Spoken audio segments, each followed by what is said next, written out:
everybody. Peace to my divine feminines and my divine masculines. I am going to let you all hear a wonderful interview that I'm going to have with a very powerful, very powerful sister, that elder mother that is doing some great work with the women in the diaspora, and she has written a very, very powerful book that I have already recommended that you all get. And she doesn't do, lots of interviews, so I'm just so honored that she, decided to even talk to me about some of the stuff that she has written in the book to give us some more clarification and to help us to understand really the loss and how a lot of things transpired and how, matriarchy was taken down and what's really going on with black women and black men. And her name is Mama ZOGBE, author of the Sibyls, the first prophetess of Mami Wata. Are you there, Mother? Yes. Thank you for allowing me to interview you. Well, thank you, and I thank you all for taking. It's very, very inspiring to know that we have a generation of black women that are still seeking, that are still searching, that are not. Yeah. Well, thank you for that. Words. I just don't even have words to explain how powerful it is and how needed it is, because you speak, about spirituality, but you also give a history, or like I would say, her story to what really went on in black women, given information from a historical point of view. It's so much needed now. And when I read this book, not only did I have emotions of sadness, because I felt like so cheated, but I just had also emotions of joy, because it was like my story is finally being told. So I just want to thank you. I just cannot thank you enough, Mother. You're welcome. My first question was, I wanted you to tell us who were the Sibyls of Mami Wata, and a little bit about your background. Okay. First, my background. I am a mamiwata, a Buddha priestess, and also of Mama Chamba. I'm also an Amagasi. I acquired my tradition from my family, both sides, my great-great-great-grandmothers and great-great-great-grandfathers. It was from their struggle, trying to get back on that road, to resurrect that lineage that had been shattered during slavery and Reconstruction, just as so many in the diaspora has been. That led me down the road that led to the book that you have read already, The Sibyls, and also Mamiwata. I've been traveling to Africa since 1988 every year, all throughout West Africa. Last year, I recently found my biological ancestors, also Fulani in Niger. I'm working on writing about that. Well, that's enough about me. I'd like to do, if it's okay, I'd like to offer a preference or a disclaimer. Yeah. I think it's important in order to get those who are listening psychologically orientated to the position and the spirit in which I write for history.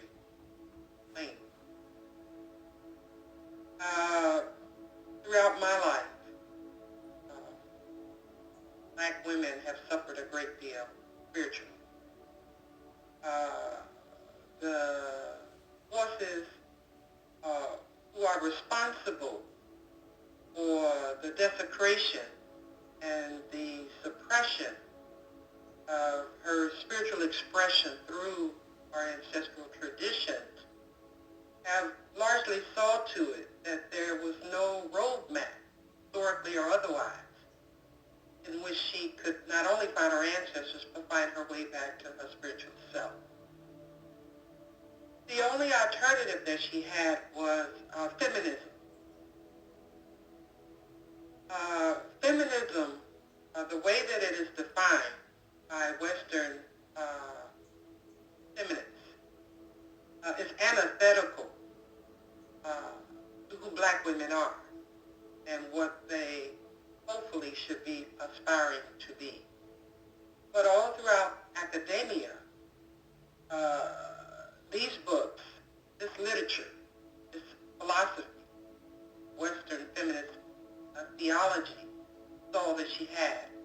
and the traditions, if you will, of goddess worship comes from that. This, from my experience and knowledge and research, has led me to conclude that this is not the road for black women. Why? First, black women are the only women in the world who was born free. What do I mean by that? She was not born under the yoke of patriarchy.